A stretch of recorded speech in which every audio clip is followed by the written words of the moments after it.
So I'm noticing a lot in comments and discussions that a lot of people in the West have equated Palestinian liberation with Islamic terror. They think in their minds that the Zionist regime, the UK-US Zionist regime, has its equal opposite, and that's a Muslim kind of Zionism, or like a Muslim regime.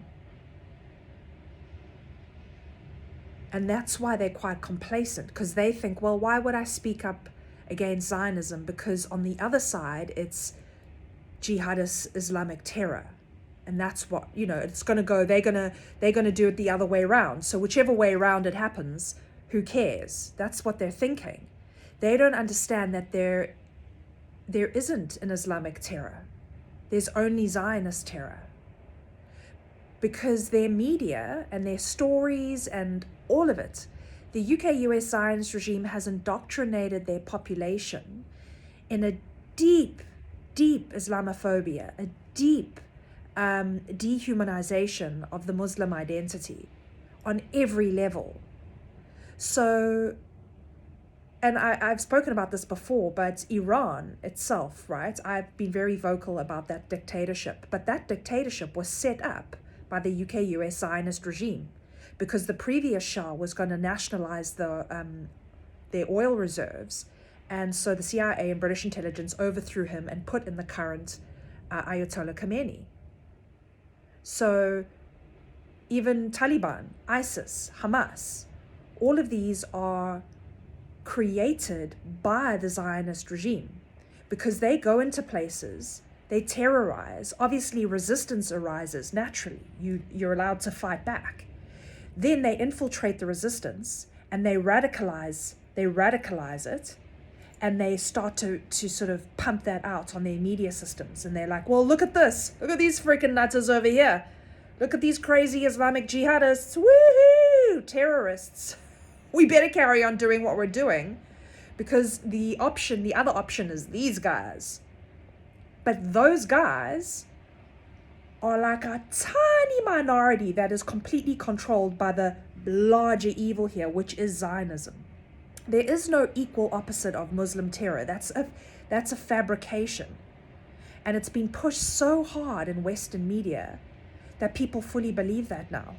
They think that this is a religious war and there's two sides and just let them have it out. The Muslims are crazy, the Zionists are crazy. That's what they think.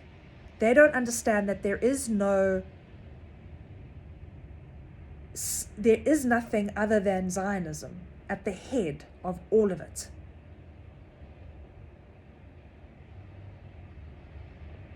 And I wish on people, Westerners, they just have this programming. It's called mind control. So they've never actually sat down with a Muslim. They've never met a Muslim. They've never been to a Muslim nation. And they have this full-on idea and construct in their minds, and they're living by it, and that's what they think, because that's what they've been controlled to think, like Clockwork Orange, right? That movie where the eyes are like strapped open and he's just being fed this information.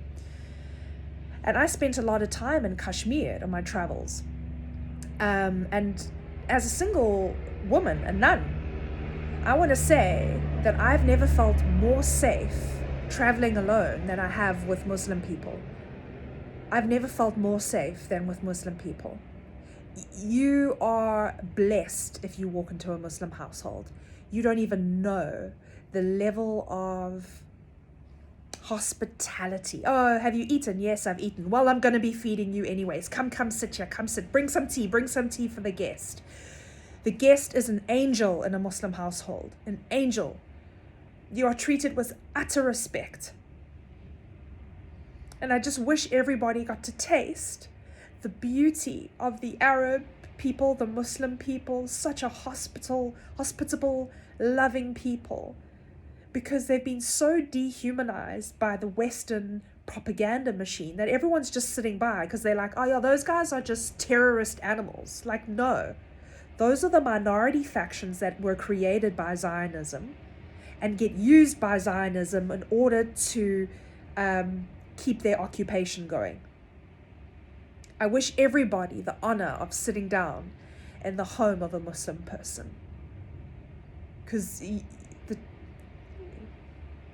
Ishkala.